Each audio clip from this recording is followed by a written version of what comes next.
Europe 1. L'enclave espagnole de Ceuta retrouve donc peu à peu son calme, 4 jours après la crise migratoire qui a secoué ce territoire de 18 km², situé au nord du Maroc. Les choses sont en train de rentrer dans l'ordre. Les 60 000 personnes qui avaient traversé la frontière pour tenter de rejoindre l'espace Schengen sont quasiment toutes rentrées chez elles. Sur place, la police espagnole déloge les derniers migrants encore présents.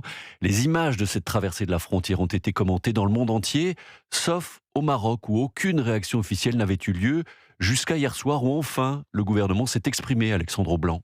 Oui, c'est le silence qui dominait. Et puis hier soir, le ministère de l'Intérieur s'est donc expliqué. Son porte-parole a déclaré que la crise migratoire est due à des informations mensongères et que ce sont elles qui ont laissé croire qu'il est facile de rejoindre l'espace Schengen.